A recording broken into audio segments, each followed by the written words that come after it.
nome do Pai, e do Filho, e do Espírito Santo. Amém. Evangelho de Jesus Cristo, segundo São Mateus. Glória a vós, Senhor.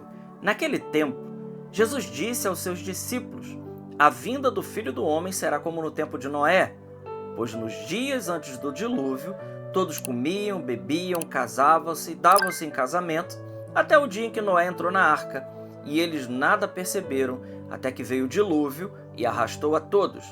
Assim acontecerá também na vinda do Filho do Homem. 2 homens estarão trabalhando no campo, um será levado e o outro será deixado. 2 mulheres estarão moendo no moinho, uma será levada e a outra será deixada.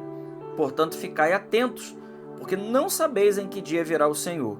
Compreendei bem isso. Se o dono da casa soubesse a que horas viria o ladrão, certamente vigiaria e não deixaria que a sua casa fosse arrombada. Por isso também vós ficais preparados, porque na hora em que menos pensais, o Filho do Homem virá. Palavra da salvação. Glória a vós, Senhor. Meus irmãos, estamos aí iniciando um novo ano litúrgico com o primeiro domingo do Advento. Estamos iniciando então agora o ano A, onde teremos o evangelista São Mateus em destaque. Por isso hoje lemos aí o Evangelho de São Mateus, capítulo 24, versículos de 37 a 44. É interessante que os 2 primeiros domingos do Advento, eles vão tratar da segunda vinda de Cristo, né? E a partir do segundo, lá para o 3º domingo do Advento, nós vamos, a liturgia da igreja, ela vai tratar do mistério da encarnação por si só. Vai tratar da primeira vinda, do momento da encarnação, da plenitude dos tempos.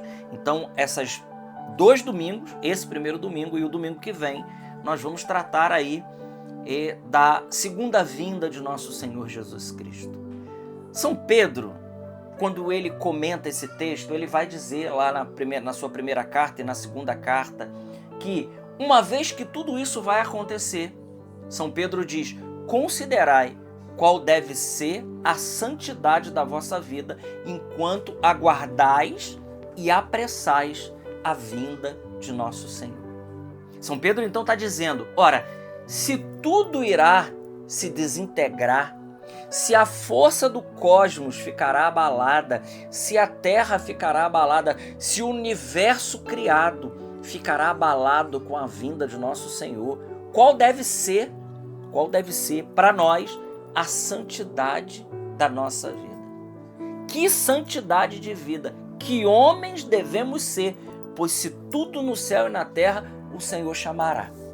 É uma música, mas é uma música que retrata essa realidade escatológica, essa realidade teológica, esse dogma de fé, que é a segunda vinda de nosso Senhor Jesus Cristo.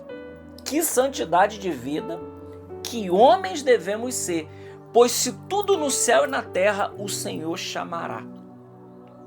Então, veja, e aqui, maravilhosamente, bem, o texto do Evangelho fala disso, né? O Filho do Homem virá num dia que a gente menos esperar. Vai ser como nos dias de Noé.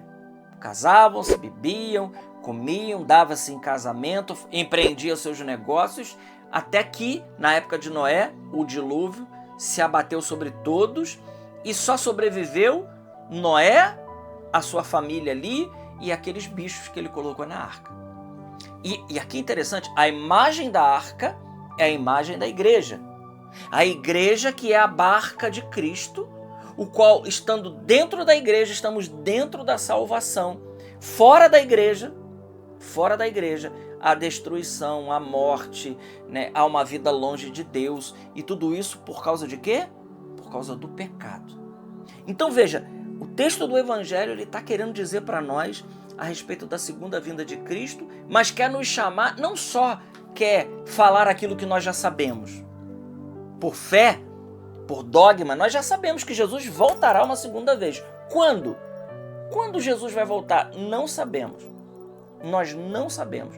Nós sabemos o que acontecerá quando ele vier. Será o juízo universal? Será a ressurreição da carne? será o fim da história, isso nós sabemos. Agora, quando? Ninguém sabe. Mas o texto do Evangelho diz que nós temos que estar preparados, porque esse dia pode cair, né, como um ladrão sobre cada um de nós. Ninguém sabe a hora que o ladrão chega. Agora, é interessante que a segunda leitura de Romanos, capítulo 13, é uma leitura muito cara a cada um de nós. Essa segunda leitura é a leitura que deu um norte na vida de Santo Agostinho. Santo Agostinho estava por aí gastando a sua herança, ele que estava buscando a verdade, né? Buscando a verdade. Santo Agostinho que era uma espécie de um retor, né? Como se fosse um marqueteiro, um advogado, alguém muito influente da sua época, que, baseado nas obras de Cícero e daqueles homens que eram retores, né? Santo Agostinho estava baseado a sua vida, também viveu o maniqueísmo, ele também viveu as heresias, ele viveu no erro, mas ele buscava a verdade. Mas Agostinho, ele tinha uma vida devassa, ele tinha uma vida promíscua, ele tinha uma vida dada aos prazeres da carne. Se a gente ler lá as Confissões de Santo Agostinho, nós vamos ver o quão difícil foi para ele a conversão. Ele, quando estava já... que estava ouvindo as pregações de Santo Ambrósio e já muito influenciado e querendo a tentação, dizia para ele: você vai nos deixar? E como você vai viver sem nós? Ele ouvia isso, né? Até que ele sentiu aquela intuição, a voz do Espírito dizer, né? Se eles conseguiram, olhando para a vida dos santos, ele falou assim: eu também posso conseguir. Se eles conseguiram, eu também conseguirei, com a graça. Por isso, Agostinho é o doutor da graça. E veja, ele não aplica isso somente a um esforço dele. Claro, nós temos que ter o esforço, mas é a aplicação da graça na vida de Santo Agostinho que fez essa transformação na vida desse gigante da igreja. Por isso ele é o doutor da graça, porque a graça operou poderosamente na vida de Santo Agostinho. E o texto que ele escuta aquela vozinha: toma e lê, pega e lê, pega e lê. E quando cai na mão dele, o que cai nas mãos de Santo Agostinho quando ele se debruça sobre a Sagrada Escritura? Romanos capítulo 13. É isso que vem para Agostinho. A resposta que ele esperava de Deus, a decisão que ele precisava tomar, veio com isso aqui: a noite já vai adiantada. Foi o texto que caiu para ele, a partir desse versículo. A noite já vai adiantada, o dia vem chegando. Que dia é esse que vem chegando? O dia do Senhor. A noite já vai adiantada, o dia vem chegando. O dia que vem chegando é o dia do Senhor. Ele diz: despojemo-nos das ações das trevas e vistamos as armas da luz. Continua o texto: procedamos honestamente como em pleno dia, nada de glutonerias, né? Comer sem medida, e bebedeiras, nem de orgias sexuais, e nem de imoralidades, nem de brigas e rivalidades. Pelo contrário, revestivos do Senhor Jesus Cristo. Ah, irmãos, quando Agostinho leu isso aqui, essa palavra tocou tão profundamente o coração de Santo Agostinho.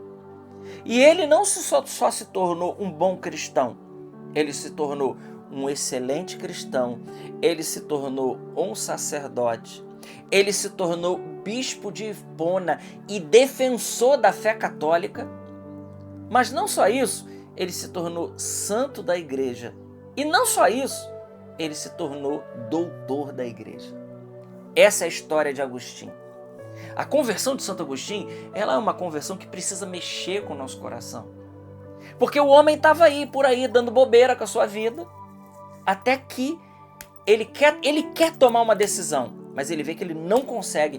E aqui que entra o efeito da graça. Por isso Agostinho é o doutor da graça, porque não se trata simplesmente de um esforço dele. Ele queria, mas ele não conseguia. Mas quando ele se abre à graça, e essa palavra de Romanos 13 cai no coração de Agostinho, tudo muda na vida daquele homem. Ele é batizado por Santo Ambrósio, né, lá em Milão, ele é batizado, ele se torna esse gigante da fé católica, que escreveu imensamente bem sobre a Trindade, sobre a graça, que combateu os maniqueus, que combateu todas as heresias da sua época, principalmente heresias que tocavam a Jesus Cristo como Deus, né, como homoúsos, consubstancial ao Pai. Agostinho foi esse gigante que se deixou tocar por uma realidade. A noite já vai adiantada, o dia do Senhor, ele vem chegando.